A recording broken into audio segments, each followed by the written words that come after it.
Salam, hər vaxtınız xeyir olsun. 2026-cı il 11-ci siniflərin imtahan formatına uyğun 10 sınağın ilk sınağını izah eləyəcəm. Çalışdığım qədər imtahana qədər hər gün bir neçə sınaq izah eləyərəm. İnşallah izləyərsiniz. Həm qrammatikanı, həm readingin izahı olacaq. Tam imtahan formatına uyğun, istər qrammatik sualları ilə, istər tərcüməsi ilə tam imtahan formatına və söz səviyyəsinə uyğun sınaqlardır.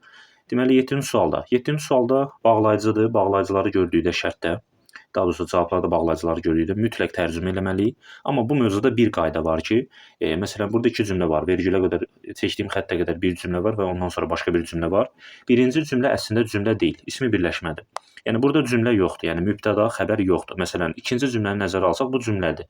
The flight mübtədadır, wasn't cancelled xəbərdir. Yəni burada was var, xəbər var.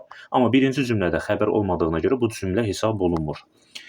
A variantında, B variantında, Y variantında because, as, although bu bağlayıcılardan sonra mütləq mübtəda xəbər, yəni cümlə gəlməlidir. Amma bağlayıcılar içində in spite of, despite, because of və həmçinin due to və ya digər sözcüklər də ola bilər ki, bunlardan sonra cümlə gəlməz. Bunlardan sonra sadəcə ismi birləşmə gələr burdakı kimi. Ona görə A, B, Y variantını atdıq ki, təkrar edirəm. Bunlardan sonra cümlə gəlməlidir, mübtəda xəbəri gəlməlidir. Amma burada vergülə qədər də bad vəzə, burada ismi birləşmə gəlib. Ona görə C ilə D qalır qrammatik baxımından. Tərcüməyə görə pis havaya görə uçuş ləğv edildi. Pis havaya görə, in spite of baxmayaraqdır. Ona görə cavab qalır, deməli C variantı due to. Due to görə deməli, due to the bad weather, pis havaya görə uçuş ləğv edildi. 8-ci suala baxırıq. 8-ci sualda deməli cavablardan bəllidir ki, ümumiyyətlə testləri işləyərkən birinci cavablara baxmaq lazımdır imtahanda. Cavablarda hansı mövzunun qaydası olduğunu bilmək olur. Cavablarda baxırıq ki, modal feillərdən sonra bilirik ki, to gəlməz. Məsələn, A-da need-dən sonra to gəlməz. Ondan sonra digərləri qalır. Məsələn, B variantı able haqqında bilirik ki, to be able-dır. Yəni able-dan sonra to gəlməlidir. Bəli, burada gəlib, amma əvvəlində də to be gəlməlidir. Yəni able yox, is able, are able, was able, were able. Bunun kimi əvvəlində to be olmalıdır. To be olmasa able to modal feil olaraq düzgün hesab olunmur. C-də out'un doğrusu olmalıdır. Qalır D və Y variantı, ikisi də doğrudur. Amma mübtəda xəbər uzlaşması baxımından mübtədamız we cəm olduğuna görə has olmaz, have olmalı idi. Amma Y variantı must modal feillər tək və cəmlik hər ikisi ilə işlənə bilər deyə Y variantı doğru cavabdır. Ümumiyyətlə modal feil asan mövzu olduğuna görə mübtəda xəbər uzlaşması bir də yadınıza saxlayın ki, əsasən zaman mövzusundan bərabər salırlar. 9-cu sualda şərtli interrogativ gördükdə imtahanda bilin ki, bu KMX, yəni köməkçi mübtəda xəbər qaydasıdır. Təbii ki, KMX ardıcılığı, yəni köməkçi mübtəda xəbərdən əvvəl sual sözü gəlir. Əvvəla sual sözləri kənara qoyun. Məsələn, bu çəkdiyim xəttə qədər books, how many books bir yerdə sual sözüdür. How many books-dan sonra KMX ilə başlamalıdır, yəni köməkçi mübtəda xəbər gəlməlidir.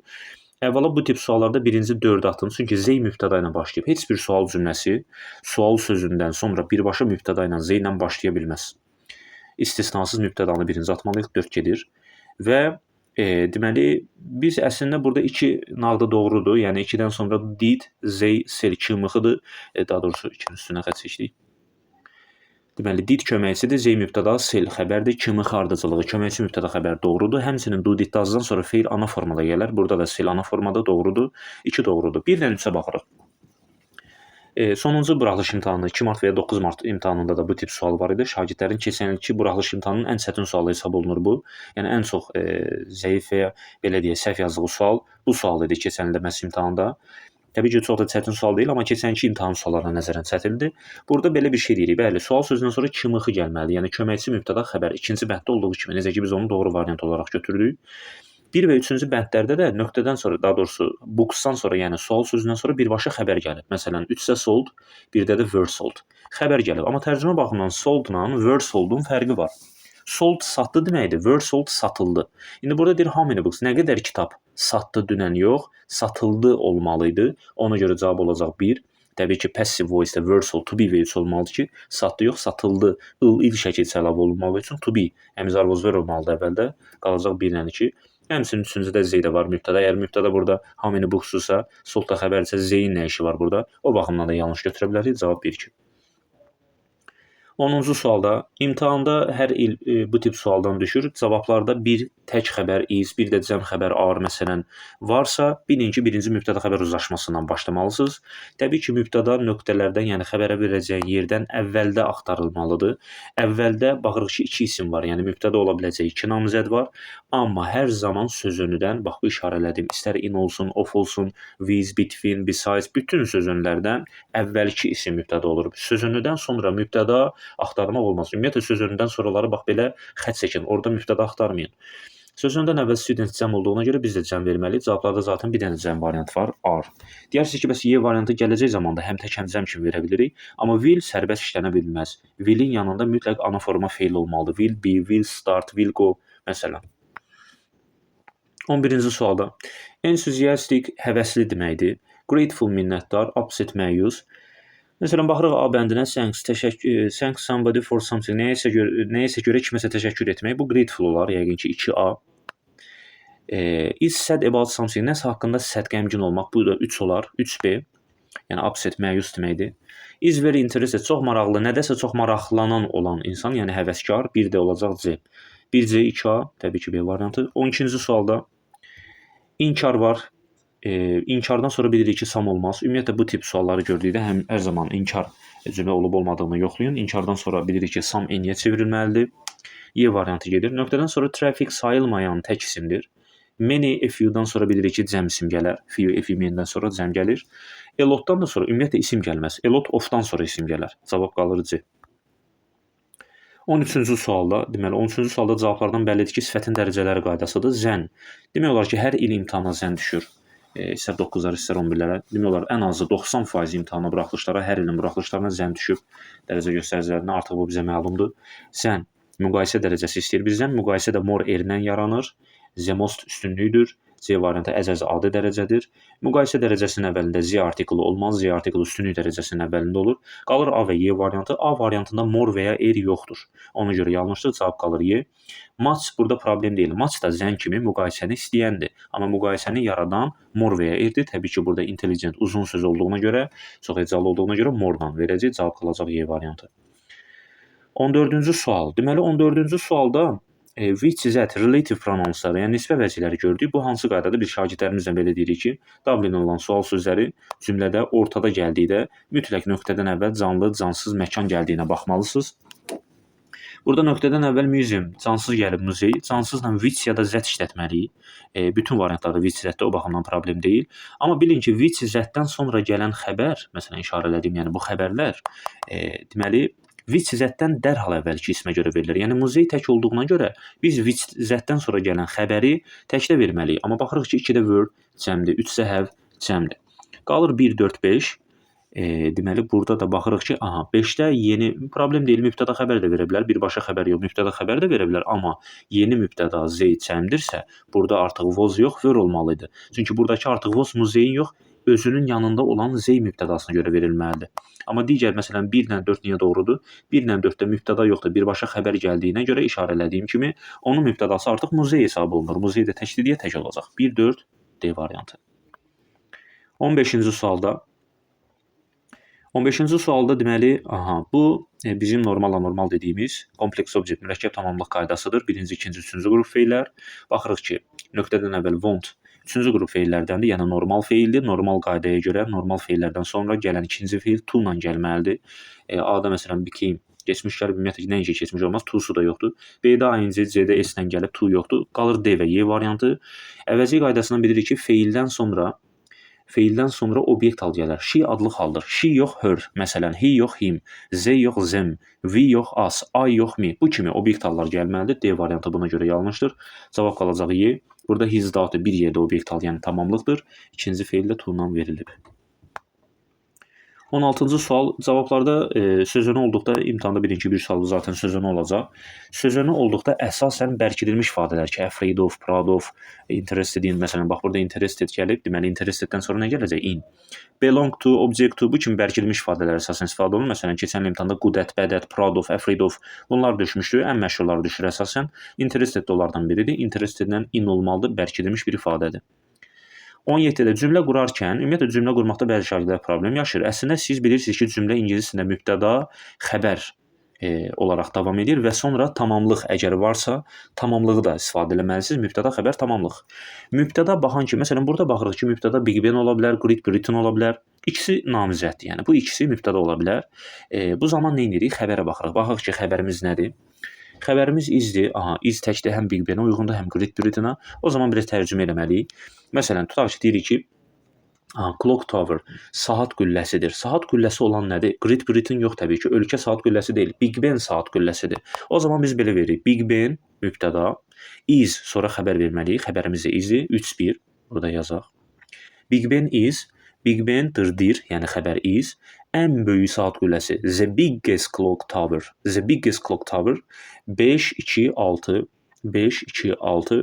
Belə dedikdə zaten cavab çıxmalıdır. İmtahanda nəinki 5 dənə, artıq 2-3-cü rəqəmi yazdıqda artıq demək olar cavab çıxır. Yenə də tam axıra qədər yoxlamaq lazımdır. 3-1-5-2-6 4-7 in Great Britain, bu da təbii ki sonluq olacaq. Cavab qalır A variantı. 18-ci sualda zaman mövzusu şərtdə tense form gördükdə imtahanda birinci zaman bağlayıcılarını yada salın. While kimi. When, while, after, before, till, until, unless, if. Bu bağlayıcılardan sonra, yəni bağlayıcılarla başlayan cümlədə işarələdiyim bax bu hissədə vilişəl əvəzət, yəni gələcək zamanla ümumi təbii ki istisnaları daxil olsa da var, amma while-da bu keçmir. Ümumi olaraq vilişəllə əvəzət gəlməz. Yəni gələcək zamandan bitmiş forma. Əvəzət dedikdə əvəzət siriyəli V3, feilin üçüncü forması gəlməz. Ona görə A variantı, C variantı gedir, qalır B-də Y variantı. Sonra ikinci addım, bağlayıcıdan sonra vilişəl əvəzət atdıqdan sonra ikinci addım zaman uzlaşmasıdır. Baxırıq ki, Y variantında birinci tərəf was, ikinci tərəf has, indiki olmaz. Keçmişlə indiki uzlaşmır. Keçmişlə mütləq keçmiş uzlaşmalıdır. İndiki ilə gələcək uzlaşa bilər. Təbii ki, burada playtdəki səhvəni edə baxmayın. Zamanı bildirən xəbər komponentlərinin birinci gələnidir. Birinci gələn bizə dəqiq olaraq zaman deyir. Həzdə indiki zamanda gedir. Was keçmişdir çünki. Qalır B nədir? D-də də is indiki playt keçmiş olduğuna görə olmaz. Qalır B variantı. Was. Keçmişlə keçmiş.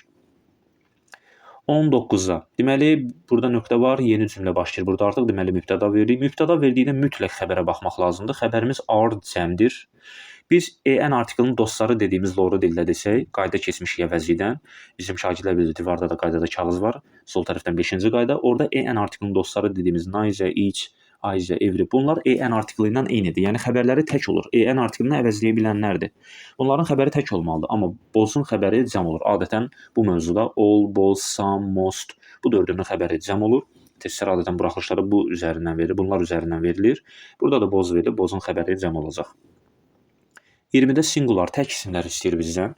Tək istəyirsə cəmləri atacaq. Məsələn, Y variantında glasses, sonunda S var deməli cəmdir. D variantında clothes cəmdir. News amma təkdir, təbii ki, bir dənə S olmağına baxmayaraq bu söz xüsusidir. Tək isimdir, amma yenə də D variantı clothes'a görə gedir. C variantında police bilirsiniz ki, topluluq bildirən, people da personun kökündən cəmlənən isimdir, yəni cəmdir. B-də də Caesars'ın sonunda S var deməli cəmdir. Cavab qalır A. Furniture, mebel sayılmayan tək isimdir. Food da sayılan olsa belə yenə də təkdir. Bizdən sayılan sayılmayan istəmir. Tək istəyir. Food'un cəmi fitdir. Amma cəmləməyin. 21-ci sualda passive voice, sual cümləsinin bu ümumiyyətlə sınaq, bu indi hal-hazırda işlədiyimiz sınaq demək olar ki 9 mart, keçən 9 yoxsa 2 martın eynən sualları ilə eynidir. Yəni orada da 2 dənə sual cümləsi düşmüşdü. Biri passive voice üzərindən, biri ümumi. Burada da eyni suallardır demək olar. Passive voice. Bilirik passive voice-in qaydalarını hər zaman yadınızda saxlayın ki, passive voice-də bir cümləni şərtdə verilən bu cümləni passivə keçirərkən bizim qaydalarımızdan, 3 əsas qaydamızdan biri nə idi? Zamanı dəyişmək olmaz. Məsələn, burada did keçmiş zamandır. Baxıram ki, cavablarda hamısı was, were keçmişdir. O baxımdan bir problem deyil. Sonra, passivin qaydalarında bilirik ki, was been, is been, were been deyilən şey yoxdur. Məsələn, was been imtahanda hər il olur. Ona görə birinci buradan başlamaq istədim. B variantını atırıq. Is been, was been, has'lə bin olar, have'lə, had'lə bin olar. Amma əmizar was, were-lə bin olmaz. Bakı variantını ataq. Və passivdən əlavə bu sual cümləsinin qaydası olduğuna görə sual cümlələrində deməli k, mx dediyimiz köməkçi mübtəda xəbər ardıcıllığı gəlməlidir. Məsələn, Y variantına baxıram. Təbii ki, orada bax bu seçdiyim xəttdən sonra gəlməlidir k, mx, yəni V sual sözündən sonra gəlməlidir. Baxıram ki, C və Y variantında you, this picture mübtəda ilə başlayıb. Mən köməkçi mübtəda xəbərinə başlatmalıydım. Əvvələ was, were keçməliydim, amma burada mübtəda ilə başlayıb. C, Y buna görə gedir. Qalır A, D variantı. A, D variantında baxırıq ki, məsələ nədir? Birində you verilib, birində by you. Passivin qaydalarından biri nədir? Şərtdəki cümlənin mübtədası, yəni you, təkrar deyirəm, şərtdəki cümlənin mübtədası cavablarda verilərsə by ilə verilməlidir. Ona görə D variantı qalacaq. Bunu da qeyd olaraq passiv qeyd tərəfindən yadınızda saxlayın. 22-ci sualda article mövzusudur. Deməli, article qaydasına görə, ümumiyyətlə article bilirsiniz ki, ümumi xüsusi qeydlərdən ibarətdir. Yəni ümumi bir mexanizması yoxdur. Bütün qeydlər önəmlidir. Əsasən xırda qeydlərdən təşkil olunmuş mövzudur. Article qaydasında isə təməl qayda nədir? Təməl qayda budur ki, sayılan tək ismin article olmalıdır. Burada zaten heç bir variantda boş yoxdur. Məsələn, burada small square iki isim və ya sifət isim yanaşı gəldikdə ikincisinə və ya ismə baxmaq lazımdır təbii ki. Çünki article sifətə yox, smalla yox, ismə görə verilir. Square dördbucaqlı və ya düzbucaqlı, yəni meydan mənası da var. Burada təbii ki, meydan mənasında olacaq yəqin ki, vardır balaca bir meydan kəndin ortasında. Meydan sayılan tək isimdir. Sayılan tək isim olduğuna görə article mütləq verməliyik və nəzərinizdə qalsın ki, əvvəlində sifət olan isimlərlə adətən Z yox, E artiklı verilir. Yəni bu nə baxımdandır? Belə deyək də, Azərbaycan dilində E yoxsa Z artiklını müəyyənləşdirmək üçün belə tərcümə edə bilərsiniz. Kəndin ortasında bir meydan var, bir balaca meydan var. Əgər bir sözünü deyə bilirsinizsə Azərbaycan dilində, deməli E artiklı verməlisiniz bura. İnşalarda da zaten inşallah çətinlik çəkir. Yeni imtahan dilində olan istər şəkil, istər 100-dən artıq söz. Bu tip inşalarda da bu problem yaşanır həmişə. Bir sözünü deyə bilirsinizsə, deməli E artiklı vermək lazımdır. Qalır B və C variantı. İkinci tərəfdə isə of-dan əvvəlki sözlərə biz adətən Z veririk. Cavab B olacaq. Kəndin ortasında. Hər iki variantda Z verilib. Yəni kənd məlumdursa, kəndin ortası, yəni mərkəzi də artıq məlum olacaq. Bilirik ki, məlum olanda Z artiklı vermək lazımdır. B variantı. Aha, readinglə bağlı suallara bax. Reading açığı oxumamışam. İndi birinci səfər burada izah edirəm. Bilmirəm readingdə qapaları izah edə bilərikmi? Gəlin açıqlardan başlayaq. Sonra ən axırda istəyən qapalılara da baxar. Deyir ki, bizə price mükafat deməkdir. Paragraf 3-dən price sözünün sinonimin verin. Paragraf 3-dən price sözünün sinonimi. Aha, baxaq. Paragraf 3-də price mükafat sözünə award ola bilər. Award yazılan əsasən olur. Baxaq görək burada. Science language. Achievements, even opportunities. Prize mükafat, opportunities yox. Opportunities fürsətdir. Düz gəlmədi. Awards. Düz istəyirəm, gözümdən qaçdı, görmədim. Awards mükafatlar. Təbii ki, burada artıq awards cəmdir. Siz cəmdə yazmamalısınız bunu. Siz ümumiyyətlə bax yadınızda qalsın. 27 və 28-ci sual, yəni definition və ya sinonim antonim olan sualda verəcəyin sözün kökünü yazmalısan. Nə mənada kökünü? Yəni leksik şəkilləri atmırsan təbii ki. Zaman və şəxs şəkillərini, əsasən ed və s, ed keçmiş zaman, s cəm şəkilçiləri, bunları atmaq lazımdır. Amma leksik şəkilçi, məsələn, ing əgər sözdə yeni bir söz, başqa nitq hissəsi yaradırsa, o ing-ni atmaq olmaz. Amma davam edici forma zamanın ing-si olarsa, o zaman sözün kökünü yazmalısan. Yəni zaman və şəxs şəkilçiləri atılmalıdır. İndi burada da cavab olacaq award, s-i atmalısınız. Bax bu formada s gedir, cavab qalır award. Ondan sonra 28-ci sualda baxırıq. To inspire. Əvvəla definitionlardan mütləq bilin imtahanda. Bax 5.4 bal verən sualdır. Bu texniki məsələni qaçırmayın. Əgər definition hansı nitq hissəsi ilə başlayıbsa, o nitq hissəsini verməlisən. To inspire, ilham vermək, kiməsə nəsə etməyə. Deməli, birinci söz nədir? İlham vermək. To ilə başlayıbsa fail verəcəksən, en artiklı və ya z-nə artikldan başlayıbsa isim verəcəksən, ing və ya ed-lə başlayıbsa sifət verəcəksən. Bu üç texniki məsələni unutmayın. Birinci bunu deyin, sonra keçin tərcüməyə. To ilə başlayıb feil verəcək. İlham vermək kiməsə nəsə etməkdə. İlham vermək nəsə etməkdə, ilham vermək kiməsə elə ilham verməkdir. Yəni həvəsləndirmək falan ola bilər. Encourage falan ola bilər. Paragraf 1-dən deyir. Paragraf 1-dən encourage, motivate falan ola bilər. Baxaq. Encourage, bəli. Burada encourage var. Inspire, encourage, ilham vermək. Təbii ki, burada da edi atacaqsınız. Təbii ki, edi dedikdə, yəni burada sözün öz hərfidir. Sadəcə D hərfini atacaq. Coğrafi yazan encourage verəcəksiniz, doğru cavab olacaq. Əvvəlində to versəz də olar, verməsəz də olar. Versəz daha yaxşıdır. Yəni fail verirsə, fail olduğunu bildirməlisiniz. To encourage verməlisiniz. Belə. 29-cu suala baxırıq. İki söz dəyişimi. İki söz dəyişimində bilirik ki, bizdən tələb olunan hissə bu nöqtə qoyulan hissədir. Yəni əvvəlki cümləni təkrarən yazmayın. Time-dan sonra belə olduqda bəzən imtahanda necə ola bilər? Məsələn, bu hissəni mətndə tapırsınız, amma baxırsınız ki, qarışıqdır. Mən hardan yazmalıyam, hardan başlayıb yazmalıyam, onu sual verirsinizsə, nöqtəyə yaxın olan sözü hər zaman yadda saxlayın, o sözdən sonranı yazın. Ada spent her time, Ada keçirir vaxtını. Ada spent her time. Bir 10 saniyə, 15 saniyə səbirli olun, axtarım, tapın. Ada spent her time. Ada vaxtını Ada spent her time. Ada keçirir onun vaxtını. Aha, learning about numbers, logic and machines. Əvvəla tərcümə edin. Hər zaman iki söz dəyişimində birinci sənə lazım olan hissəni, bax bu hissəni ki dəyişəcəksən, bu hissəni tərcümə edin. Çünki tərcümə etmədən birbaşa körtəbii söz dəyişmək bəzən kontekstdə, mətnə uyğun olmadığı üçün səhv götürülür. Məsələn, learning öyrənmək, keçirir vaxtını öyrənməklə about numbers, rəqəmlər haqqında, məntiq və ya machines, cihazlar haqqında. İndi hal-hazırda ağlıma gələn məsələ nədir burada? Learning yerinə studying vermək olar. Təbii ki, learning-ə hər zaman study vermək olmaz. Study biraz elmi məsələləri haqqında öyrənmək, araşdırmaq, tapmaq, bu barədə işlənir. Bəli, burada rəqəmlər haqqında öyrənmək, burada studying vermək olar. S, T, U, D, Y, I, N, G bu formada yazılır. Yəni kimsə yazılışını bilmək istəyirsə, studying olacaq, learning, studying. About numbers, about haqqında burada çox dəyişiləcək bir şey ağlıma gəlmir. Deal with falan biraz çox təbii alınmaz. Numbers, rəqəmlərə nə vermək olar? Logic, məntiq, logical thinking vermək olar. Logic sözü məntiqdir. Məntiqi düşünmə vermək olar onun yerinə. Logical thinking məsələn vermək olar. Buradan ən yaxşısı machine dəyişməkdir. Bir də learning. Learning-i studying ilə dəyişmək. Machine isə device. Device yazılan devices. Təbii ki, S ilə iki söz dəyişəndə şəkilçisini atmayın. Digər suallarda kimi şəkilçisini qoruyub saxlamaq lazımdır. Learning, studying, machines, device. Device yazılır. Bax belə burada da yazın. Device. S-ini də yazırıq. Cihazlar deməkdir. Bu iki sözü dəyişmək daha uyğun olar.